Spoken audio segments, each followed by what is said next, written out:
Hello and welcome to the final event of this year's all-digital Granite Noir. I'm Lee Randall, the festival programmer, and as this is our final event of the weekend, on behalf of the festival producer, Aberdeen Performing Arts, I'd like to thank everyone who's made this weekend possible.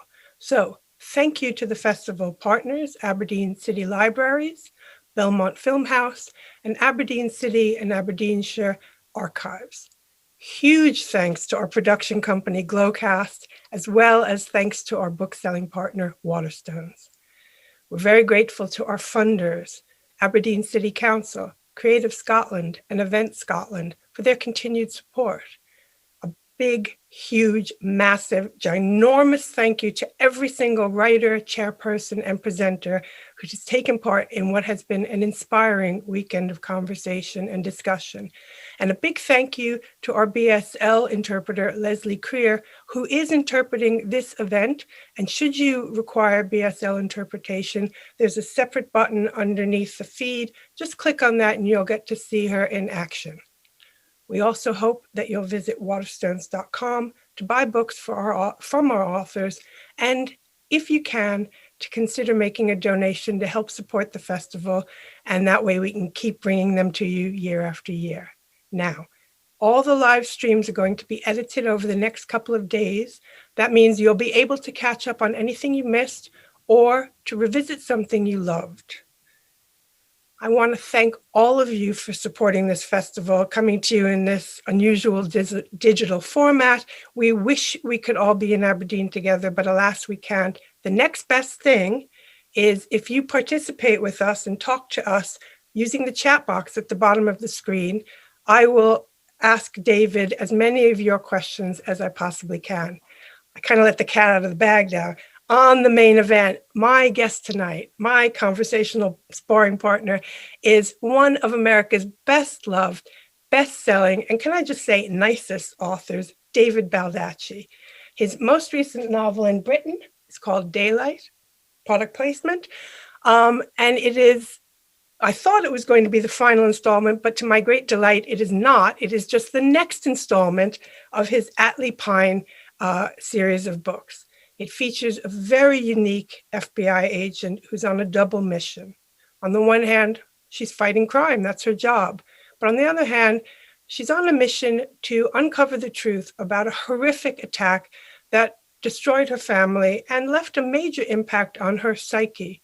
So, without further ado, welcome, David. Thank you so much for joining us. It's such a pleasure to be talking to you again. Well, same here. Thank you very much. I've been looking forward to this for a long time. Excellent. Why don't we, it's my guess that not everybody's read the Atlee Pine books yet. So can I get you to introduce her to the audience? Now, my take on her is that she's incredibly imposing and strong. And by that, I mean both physically and mentally.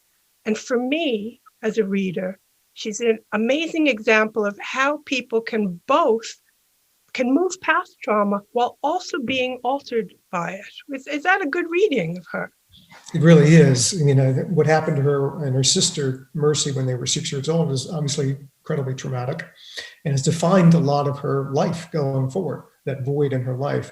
So she's an FBI agent. She's usually working out near the Grand Canyon. That's her jurisdiction. The resident agency out there. It's just her as the only agent. She has an assistant there, Carol Blum, who's really a great friend of hers and just an all-around Wonder Woman. And I think, you know, Atlee, she is physically imposing, but she's spent many years building herself up to be that so that she can take on the task of being a woman in a very much still a male-dominated field, such as the FBI. A very small percentage of special agents are female. And her defining moment in her life was when her twin Mercy was taken from her when they were 6 years old. And that is something that has affected her and has followed her through. In many ways, she's tried to achieve in her life almost twice as much as somebody else would, because she feels like she's living Mercy's life for her, because the chances are pretty bleak that Mercy is still alive after being missing for 30 years. So Atlee Pine is, you know, I know a lot of federal agents who are women. And this is sort of my tip of the hat to them. I know that they have to work 3 times as hard to get to the same level as a male counterpart. And Atlee Pine represents for me just that drive, determination, tenacity that these agents have demonstrated in real life, I tried to bring sort of to life on the fictional page. Well, one of the things we spoke about in a couple of months ago was that kind of toxic environment surrounding the training and the recruitment of law enforcement officers of in all divisions.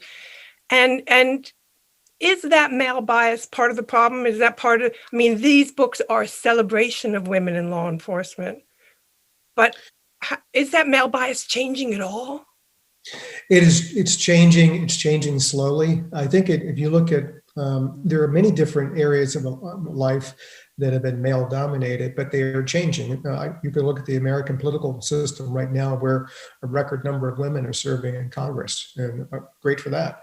If you look around the world, the countries that have had the best outcomes on COVID have all been led by women, as either their prime minister or president or chancellor. So I think in law enforcement, while it's still male dominated, I would welcome the diversity of more and more women signing up for those jobs. And I think it will only make the entire organization better run, and better accountable to the communities they serve, and bring another level of understanding, compassion, empathy, understanding, and another mindset, if you will, to a job that really for a long period of time has only seen the world through one set of eyes, one gender set of eyes. I think that sometimes that leads to problems, and we've seen that. I'm really curious. This is something that I'll come back to later when we bring in one of the other characters, but I want to just touch back on the idea of trauma, because on the one hand, from a writer's perspective, the more problems you give your characters, the more you have to write about. So that's fabulous. But less cynically, I've noticed that lots of your characters have traumatic pasts or have to face traumas. So that, of course, makes the nosy part of me want to know, what is it? What is it you want to explore by exploring the impact of trauma? I think that trauma, difficult times, confrontation, mistakes, troubles make you grow as a person far more than success does. Success can come about through luck, hard work, being in the right place at the right time, all things that I have enjoyed throughout my career. But I think that it's easy to be good when things are going well. It's a lot tougher to be good when everything's gone to hell. And how you bounce back from difficult situations and from trauma, whether it be physical or emotional or personal or intellectual, it can be defined in many number of ways. That really builds something inside of you if you can come out of it still standing. Mark Twain was one of my favorite writers of all time. I'm on the board of the Mark Twain House, and his eldest daughter, Susie, who was his pride and joy, died from meningitis when Twain was out of the country, and he got a cable telling him that she had died. She was only 21, 22, very young.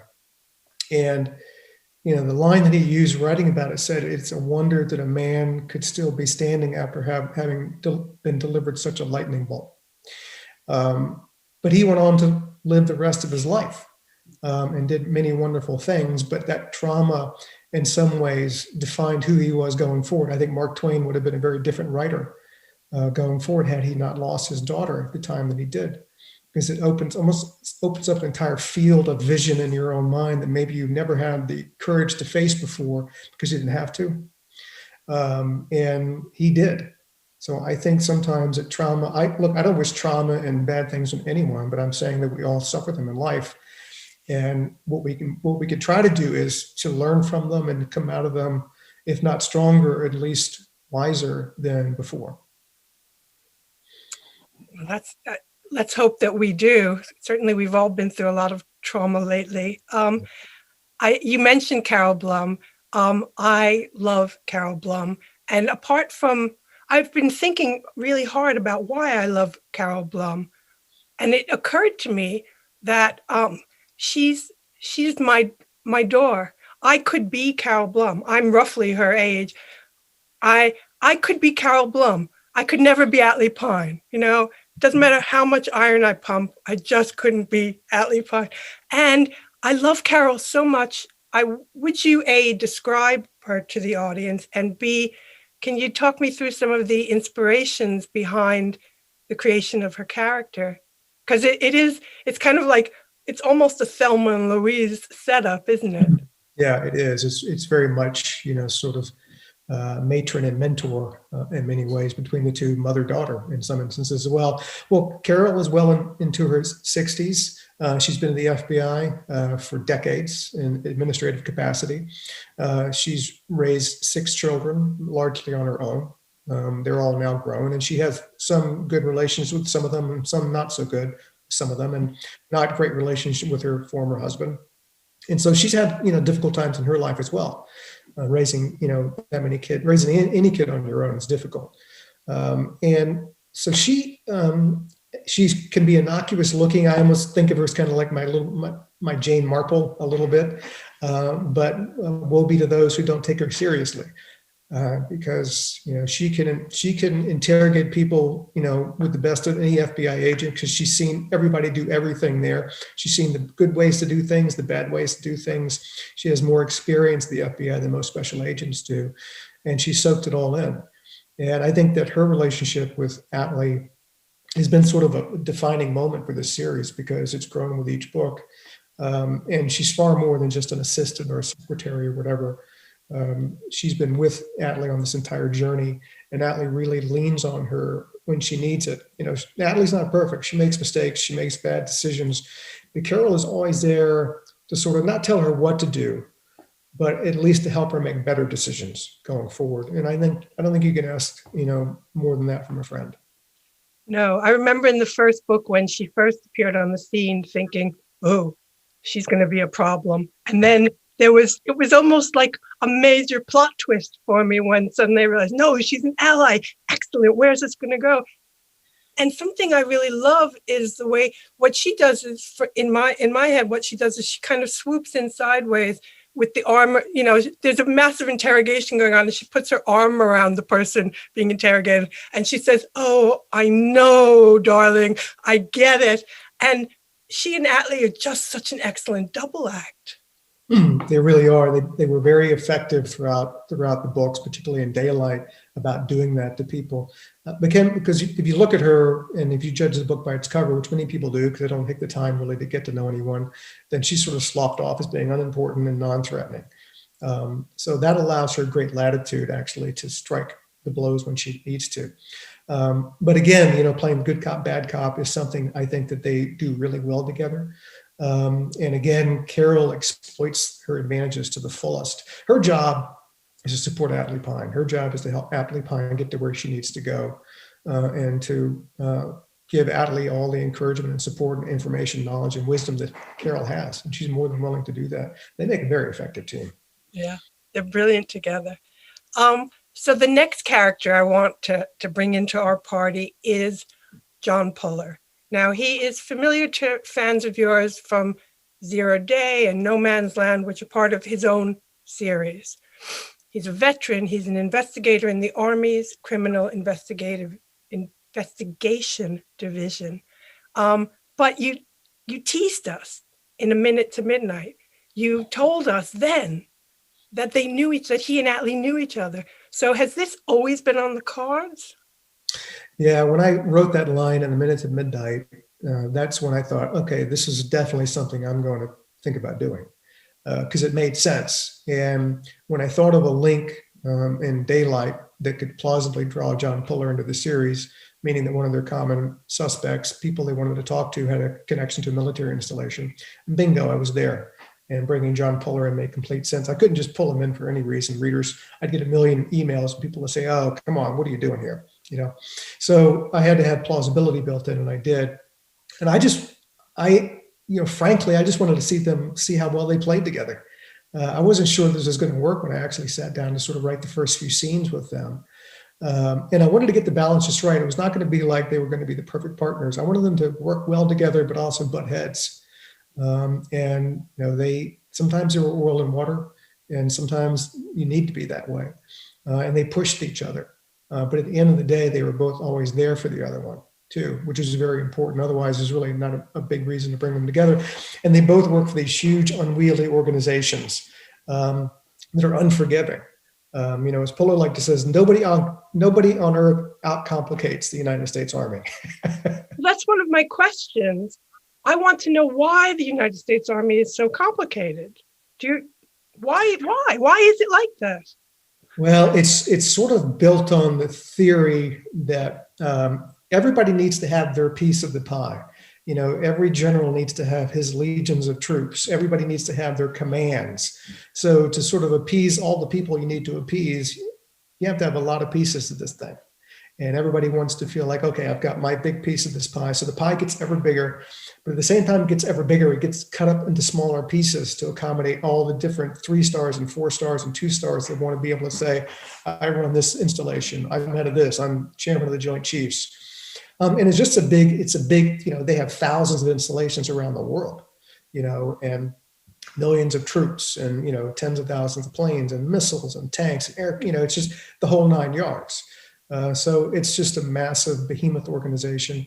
And I think that, the military is really good at drawing up plans, drawing up organizational charts. It's all about rank too. So whenever you have people who are ranked, the organizational chart's going to be big because the higher ups want to be way up there and they want to have to see lots of underlings under them, Who came up with the idea that it was going to be 4 stars? We could have just had 1 star, 2 star. No, we have 1 star, 2 star, 3 star, 4 star. Why? Because more people get more stars. So it's just kind of that too. It's a little bit of testosterone out there. A lot of testosterone, David. Another thing, again, my favorite theme of trauma. I'm really intrigued that, and I'll get you to describe it. John's got a really complicated family history as well, which you've covered in his previous books. I mean, there's been incarcerations, there's been murders, there's been all sorts of stuff going on. And so what you've done is you've brought, and I know it's not by accident, I know how you work. You've brought together 2 people who not only have difficult families, but they have almost similarly difficult families in that the levels of complication are enormous. So I'm sure that was a factor. Why was it a factor? Again, when you take 2 people like John Puller and Atlee Pine. Puller, for instance, his father was an officer, so he went through West Point. His older brother, Bobby, was an officer. He went through the Air Force Academy. John Puller wanted to come up through the ranks. He's enlisted, so that was a break for him. So when I'm trying to figure his character out, I needed to figure out, what is he going to be? Does he want to be just like his old man? Or does he want to break away from that and cement his own identity? And I decided early on he was going to be the one to sort of, be the black sheep, build his own identity, come up through the enlisted. He didn't want to go to West Point. He wanted to be a grunt in the field, working his way up. Never going to, carry the officer's sword, but that was okay with him. And I also wanted to sort of give him, a good deal of emotional baggage. For me, a little bit of the character, growing up in Virginia, there was Chesty Puller was the highest, most decorated Marine in U.S. history. He's from Stanton, Virginia. His son fought in Vietnam. And I sort of based John Puller Sr. a little bit on Chesty Puller, which is where the last name came from, by the way, for the characters. Because Chesty Puller should have gotten 4 stars. He ended up being 3-star lieutenant general at the end. The 4-star was because Eisenhower just didn't really like him. So he never was going to get the 4th star. He probably should have gotten the Medal of Honor, but politics got in the way of that. So he didn't get the Medal of Honor. The same with John Puller Sr. So with that in mind, and you got, John Puller Jr. coming up, and he's got this legendary commander who everybody in the Army knows. So how does he build his own identity? He has to deal with what he has. It's not like he can change fathers or brothers. But at the same time, he can sort of stake out his own ground. And that's what he tried to do. Atlee, very similar, a lot of emotional baggage in her back. I'd like to see, my question with Atlee Pine is, why did she become an FBI agent? She could have done lots of other stuff. But the absence of closure for her with her sister, where, law enforcement, FBI, pick whatever agency, they're supposed to all be about finding justice. If somebody's been hurt, Okay, you find out who did it and they're brought to justice and they pay for that. They're accountable. And then the people have closure. She never had that. So it was almost like Atlee Pine joined the FBI because how it was supposed to work out there did not work for her. And so she became an agent to make sure that at least she would be working to make sure that every other person out there like her would have justice, would have closure, would be able to move forward. So sometimes the emotional baggage is also the motivation for why the characters become who they are. I have to sort of build that in because not every, ask yourself, why do you want to go into the military? Why do you want to be an FBI agent? Well, some of the emotional baggage helps answer those questions. Yeah, yeah. It's almost, as you say, justice by proxy. Yeah, it is. Except that, of course, for Atlee, her bosses say, if you don't get your act together and sort out your own drama, you're not going to be any good to us in the field. So, it's a fascinatingly complicated setup. I want to just ask, given that John's an established and really popular character, given that you've known him for years and years, was there ever a danger that he would take over Atlee's book? There's always that danger. And I really had to keep in mind while I was writing this novel that the balance had to be really tight and I had to straddle that fence really well. Because at the end of the day, the investigation they were doing jointly was an important plot in the book. It was one of the major subplots, but that was not everything. And at the end of the day, other things being equal, I would say that, Atlee was the lead and John was a very capable, very close second in command. He was kind of like more than Batman and Robin, maybe Batman and Wonder Woman. I don't know. They were much closer than, the major character in a sidekick. But at the end, I didn't want Polar to carry all the action all the way through. And so the choices that I made going forward allowed Atlee to sort of take the lead just because she had to. The things that happened to Polar in the novel. And that was a decision I made early on. It's not like I knew exactly how he was going to be taken out of sort of being one of the leads, but I knew that had to occur somehow. Of course, that makes sense. Now, this isn't your first series crossover. Right. And I'm just wondering, does it become irresistible to you to introduce all the characters living in your head to each other since they're all living in the same head? Yeah, it's actually quite nice to do that. And it's also another challenge. And I do a lot of these talks. I talk about how do you keep yourself fresh after so many years of doing what I do. And the way to do it is to just do something totally and radically different than what you've done before. And that will kick your butt out of any complacency you might have fallen into. So it's hard to write a novel about a great character you love and you've written a lot of books about. It's doubly hard to do it well when you bring two series together and two lovable characters that you really have admired and worked with over the years, and you want to give them both page time and show them in the best way, and that's quite a challenge. So at one level it's a lot of fun to have these cross streams of the characters. But two, the other reason I do it is just to really, shock me out of any complacency. And, okay, this is going to be totally different than anything you've done before. You better bring your A game again so you don't fall flat on your face. Yeah. Well, hats off to you for that, giving yourself new challenges. You talked about this a bit earlier, and I want to come back to it. You have phenomenally good connections within the military and law enforcement. And these are relationships you've cultivated over the years. And this is the reason why your books are so authentic, because you know what you're talking about. My curiosity is, you started life, your professional life as a lawyer. Are these contacts that date from your legal profession, or are these contacts that you've cultivated as a writer, full-time writer? Yeah, probably 95% of them I cultivated after I was a full-time writer. I knew people in law enforcement and in politics and in the government when I was a lawyer in DC, but most of the ones that I have used in my books have been ones that, I sort of sought out after I became a full-time writer. And then, then what you're doing is you're just becoming a reporter, you're becoming a journalist. You put on your journalist hat and you go and interview people and you go and see places and you try to pick out of all the stuff that you're seeing the interesting nuances and little known facts and observations that people can't find anywhere else really, other than through your eyes. Mhm. And whenever I go to a location that I'd be writing about, I'm always on the lookout for that. Sometimes just little things, where how a place is set, or an interesting factoid historically about some place I'm writing about that might interest someone. And I use myself as a filter. Does it interest me? That will probably interest other people as well.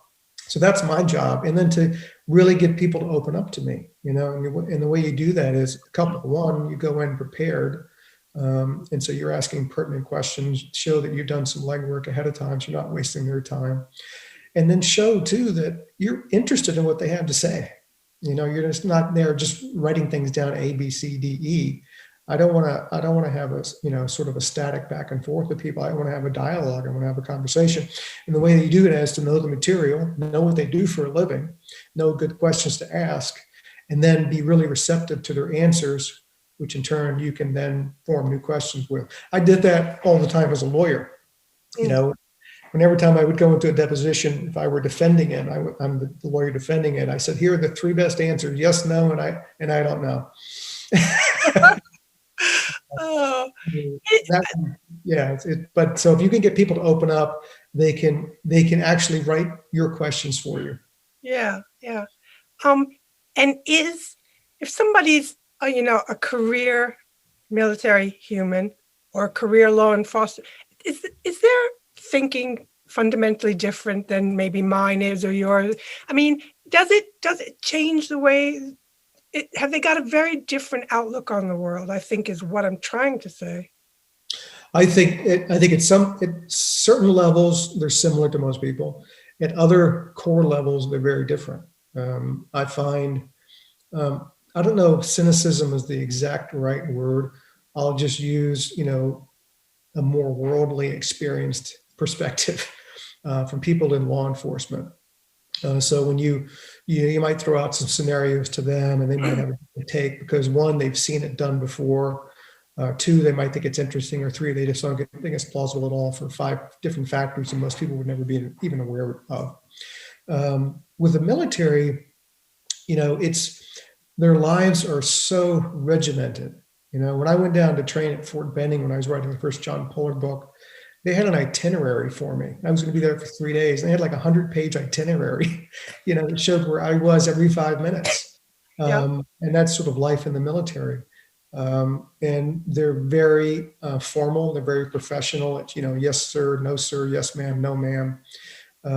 And they live their life by very strict principles. And because all the protocols the military had, the protocols the law enforcement agency have, it's drilled into them so much so that it becomes their way of living, while they're on the job. So that's different from you or me. We don't really have any of that imprinted on us. But, every second of their life, this is what they're doing, and this is what the book says they should be doing. So it does give them a different perspective, but certainly they've seen far more than we ever will. And so when I, ask them questions and we talk about things, they will definitely have unique perspectives because they've seen a lot more than I've seen. Mm. Well, this takes me nicely into another question I had. In Daylight, a very strong theme for me was coping when the people we've entrusted to look after us, whether that's our government or our family, turn out to be the people posing a threat to us. Now, this has a lot of resonance with current events and the previous incumbent of the White House. So I would like to hear your views on that, but I'm also very curious to know, if you are a career military person, if you're a career law enforcement, does the sense of betrayal feel even more intense when your own government can't be trusted, your own employer? I think for many people, it is an even more intense sense of betrayal. If you look at, what happened on Capitol Hill on January 6th, they took sort of an informal poll of Capitol Hill police officers, and majority of them don't trust their superiors anymore to do what's right for them.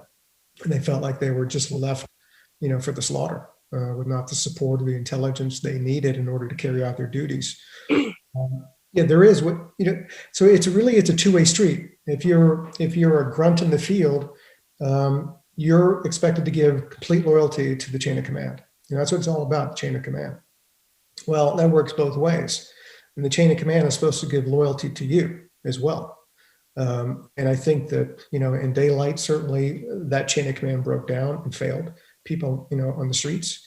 And in real life, that chain of command broke down and failed people. And it cost people their lives. So I do think, and I can't overstate the disillusionment that can cause some people, because you could be talking about, men and women who have given their entire careers to these organizations. And those organizations, aside from their family, is their family. And they devoted everything to it, incredible long years of training and, keeping those skill sets up, traveling around the world, pulling really, difficult tasks, being away from the family for so long, being in harm's way.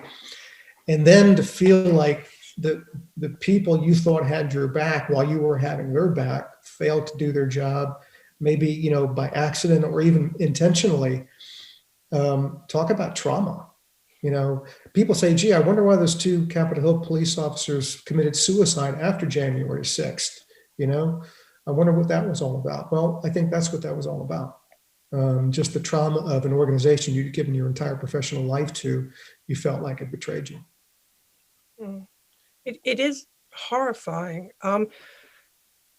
Other current event themes in this particular book, there's a situation that's very reminiscent of the Jeffrey Epstein situation. And all your books, obviously, they're of their time. They bring in current events, themes, social issues. But especially now, the last 4 years, let's face it, every friggin' day was a big news day. It wasn't just like one thing happened. How do you filter what's going to work for you for a book and what's not? How did you decide which elements to bring into daylight and which to leave aside? So you're right, and that's not an easy decision to make. So as I put sort of my battle plan together about how I wanted this to fall out, I thought about just logistical situations. What part of it is logistical, just for the storytelling? What will work for the story? What evidence, what leads could come from this? What violence can come from that? So that's one thing you have to set aside. And then you look at the emotional part of it too. This conspiracy that I'm going to put together, what sort of, effect and impact I wanted to have on the characters in the novel, and also about the people who are reading it as well. And what I came up with was certainly a very plausible one, technologically wise, but also, no matter how, we live in 2021, okay, the same things that I talked about in Daylight and how people were, abused and used and blackmailed and all that. You could go back 100 years with slightly older technology and the same thing happened back then. Why? Because human beings are human beings. The technology has changed. The human beings have not.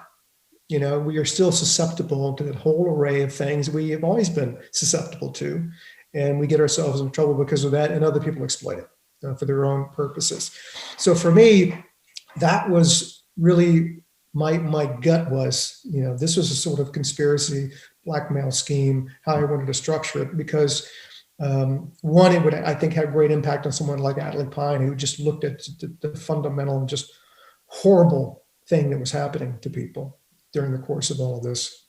And two, how it was affecting, everyone, because all, blackmail is part of forcing someone else who's maybe in a position of power to do something they otherwise wouldn't do because it will benefit you. So if you can blackmail lots of people, but if you blackmail just the right person or persons, you can have enormous impact over a lot more than just one or two people. You can have impact over millions of people. And that's the pathway I decided I wanted to take. I wanted this to go big. If you're going to be in New York City doing this thing with all the money that it would take, the motivation and the payoff have to match. You're going to pour all that money into it for just a little bit of a squeak, little pop at the end.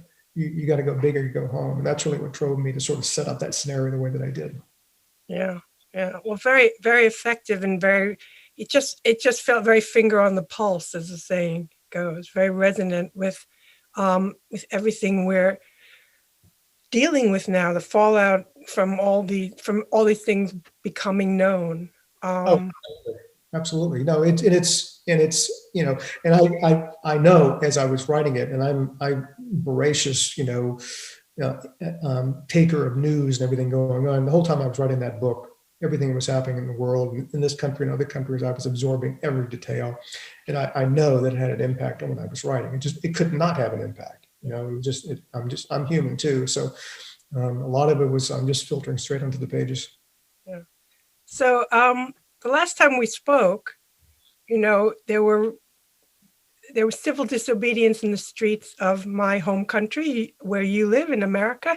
There were statues being pulled down. There was all sorts going on. And then, of course, the events of January. But now there's a new incumbent in the White House. And I'm just wondering, I'm daring to hope. I would just be curious to know where your optimism levels are. Well, my wife and I met Joe and Jill Biden probably when he was vice president. So this was, 10, 12 years ago. We were invited to the Columbus Day dinner. Back then they called it Columbus Day dinner at the vice president's house in the Naval Observatory. And so I got to spend the evening with now President Biden and his wife. And Jill Biden and my wife really hit it off. Jill Biden was taking Michelle around and showing her all the different pictures, all the different history in the house. It was really nice. And I think, after the events of the last 4 years, what we needed more than anything was a leader who was going to come in who felt a lot of things about other people. He looked outward, not inward. And he had, people talk about Biden's empathy and compassion. It's true. It's real. I mean, he wears it on his sleeve. And I think after the last 4 years, we needed exactly that.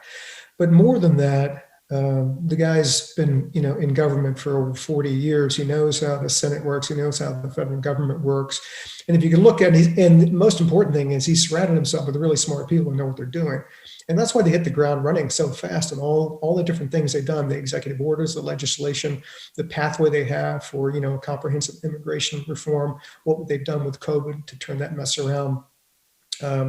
It's compassion and competency at the same time. And that's something that I think we desperately needed, because we had been 4 years without either one of them.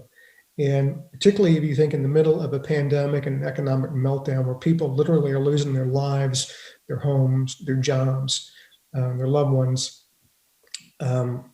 we needed somebody who could actually shed a tear, who could actually reach out and hug somebody and tell them it was going to be okay. Sometimes it's the little things that matter to people, just the touch of another human being and some encouraging words. And this guy, Joe Biden delivers on that, big time. As does Harris. She seems equally empathetic and personable and caring. Oh, absolutely. They're, two peas in a pod. I think that's why, they've been together for over 40 years. And again, he had been married before. He had the horrific, trauma in his life, losing his wife and his daughter and in a car accident. It was interesting too. I was watching CBS Sunday Morning, and Cindy McCain was on. It was Jill Biden who introduced John McCain and Cindy McCain. All those years ago. And, she's the one who got them together, and they had obviously a wonderful marriage and relationship too. So no, I think, they have a great relationship just because they share a lot of the same core values. Now this, one of our listeners wants to know how you manage to write so many books a year. And in fact, I'm pointing because I've got my notes blue tacked behind my computer. One of my questions is, I read that you said writing is not a job or a hobby or even a career for me. It's more of a lifestyle. I associate you with a phenomenal work ethic. So much. This was reinforced by reading an article about you in your university alumni magazine, which described you not only doing all your coursework to a very high degree, but coming to class wearing your security job uniform. And there was even a story about you turning in, it might have been your final dissertation, and not being happy with it and saying, could I redo it? Getting your degree and still coming back months later saying, here's a better version. Now, this is phenomenal. Where does your work ethic come from? Is it something your family inculcated in you? Where is it from? Yeah, I mean, I grew up in Richmond, working class family, working class neighborhood. Neither one of my parents had the opportunity to go to college. I started working when I was 12. I was a paper route boy, so I got up every morning at 3 o'clock in the morning, and I went off into the darkness delivering papers for 3 hours. And so it was just something that, that was part of your life. Talk about, lifestyle choice. Part of your life was if you worked hard and you wanted to achieve things. It could be not necessarily money, but something else. And I worked all the way through college because I couldn't not do that. I couldn't afford college and not work. I had to pay for college. Mm. I did the same with law school. So it was just part of just my life. At the same time, I enjoyed working hard. It was a way for me to, sort of achieve things. And I like to attain goals. I like to have goals, and I like to attain them. But again, when I say it's my lifestyle, I can tell you that, do I work 5 hours or 6 hours a day on a novel? I might. Some days I might work 16 or 17, 18 hours a day because I'm so excited about what I'm writing about. I forget the time. It's not, I don't punch a clock and then punch out. It's all about being in the moment. And when I finish a novel, it's not like, I say, geez, thank God I could take a few months off. I'm way ahead of my schedule right now. And I could, as my agent said, you could take 6 months off and you'd still be great. I said, I've already got 2 books. I'm writing 2 books simultaneously right now. I'm having so much fun doing it. Why in the world would I pull myself away from that? That would be torture. So I think if you have something in your life that you really love doing, and I know it's a cliche, if you love what you do, you never work a day in your life, but if you can find it, you'll understand that cliche has real meaning too. So it's not like it's a drudge for me to sit in front of my laptop or in front of my research books, putting together, laborious notes on what is going to be in the novel. It's all part of doing something I really enjoy doing, and that's what really drives me. I got I think some people from Macmillan are on the show right now. So I got the 1,600 tipped-in pages for them for A Gambling Man.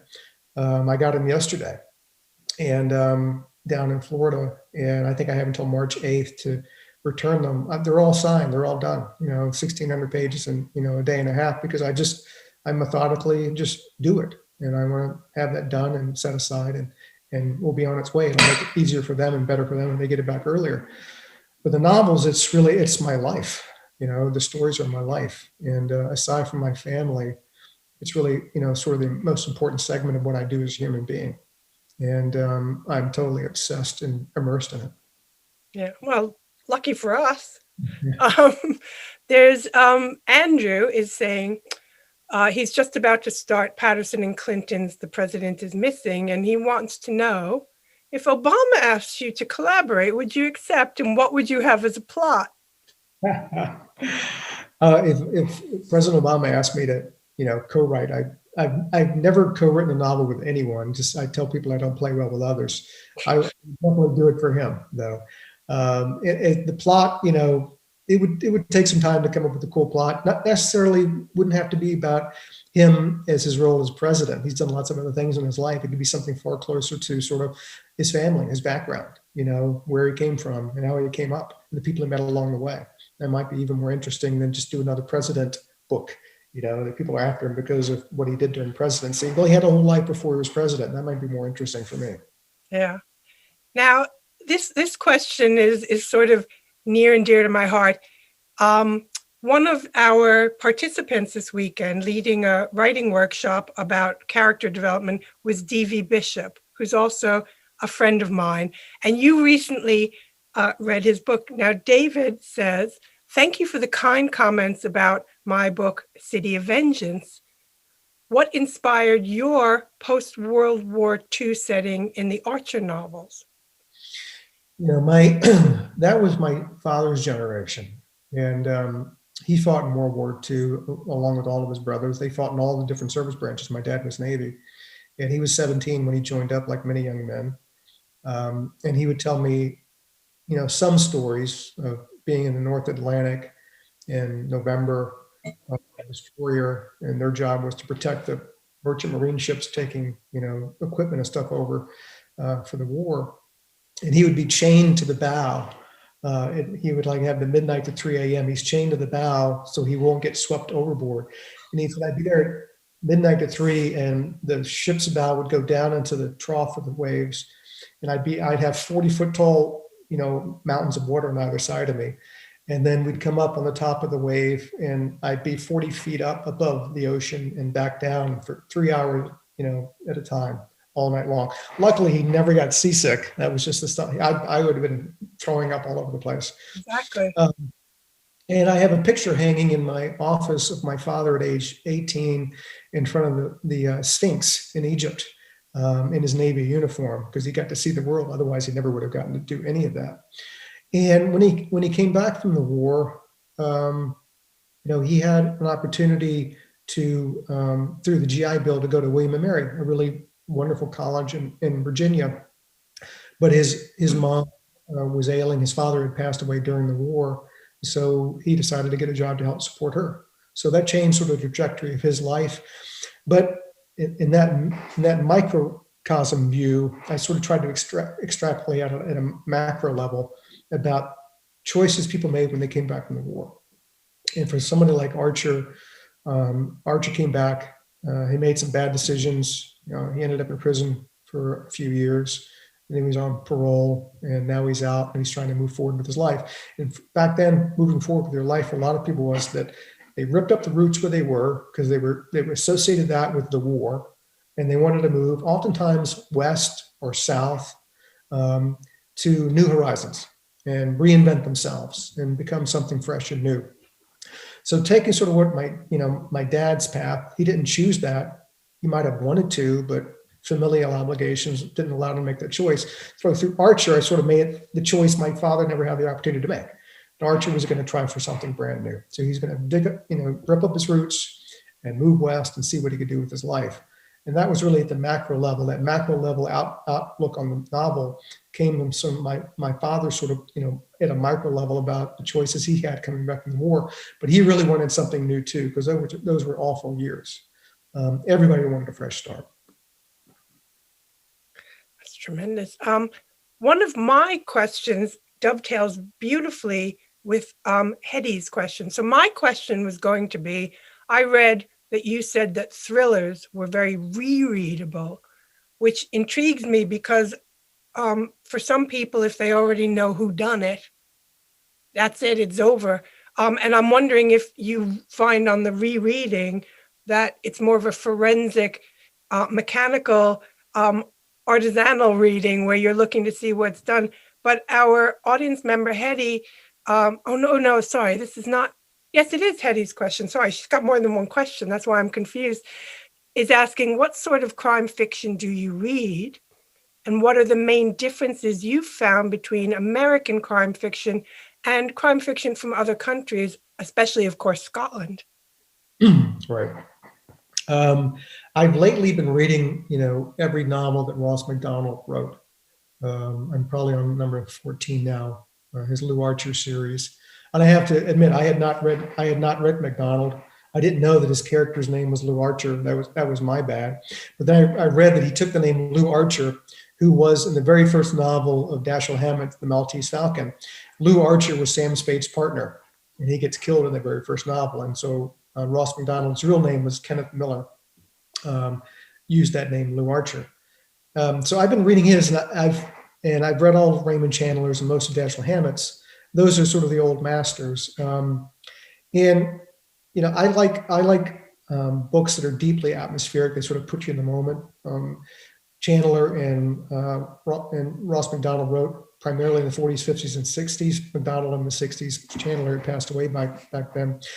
But they they strive for something more than just a detective story, unmasking, the person who did it at the end. Agatha Christie is the most widely read, writer in the world. She's sold like 2 billion copies of her work, but she sort of adhered to that. It wasn't so much about the atmosphere, it was about, the red herrings, the clues, the foreshadowing, and you had a slate of possible people who were the bad guys. And then at the end, the detective, whether it be Poirot or Tuppence or Jane Marple, would, unmask that person. I have matriculated more towards, detective fiction and crime fiction that seeks to do a little bit more than that. So, you look at people modern day right now, you look at someone like Anne Cleeves, who does something more than that. And the atmosphere for her novels, I think, is phenomenal. Yes, she has a terrific first class sort of whodunit embedded within it. Val McDermott, the same. And Ian Rankin, the same. You come to love those characters. Look, it's impossible to come to love a character unless the writer has taken the time to give you things to love about the character. There are lots of detectives out there whose only job is to fill pages up with detecting. And that's kind of it, get you from A to Z. The only reason we know anything about Sherlock Holmes is because Dr. Watson gives us some interpretations of what he's like, but he's really there just to be this killer detective who at the end is going to unmask the bad guy.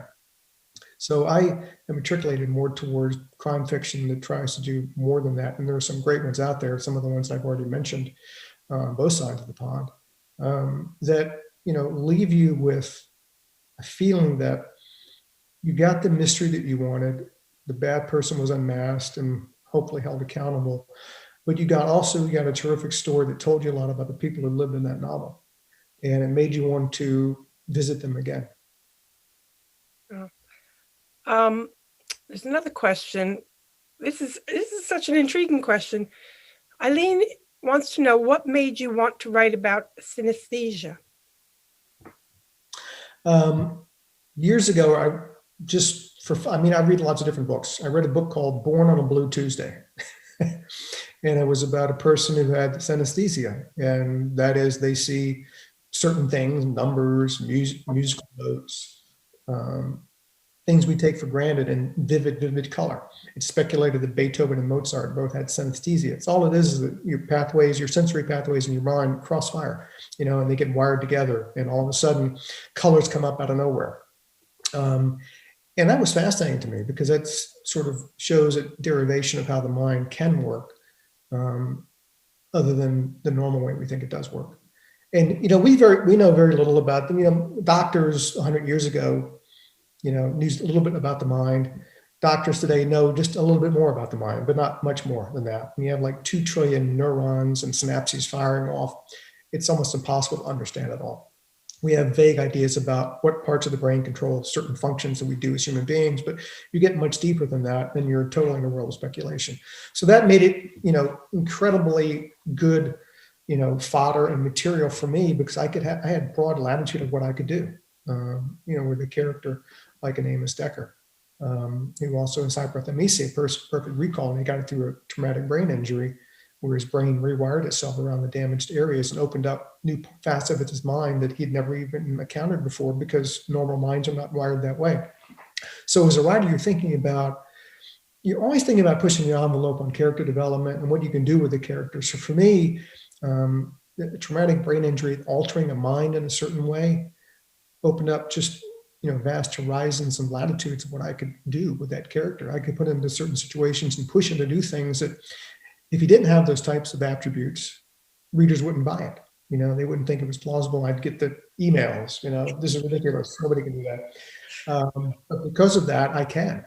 And it's not just about, having him remember stuff and solve complicated plots because he remembered a certain detail from 150 pages ago. It's also about propelling him forward and making him unique as a character. Perfect memory is great until you want to forget something. Exactly. Yeah. It's an albatross around your neck, dragging you under the water. So that allowed him to be a super detective and also a super interesting character development piece for me.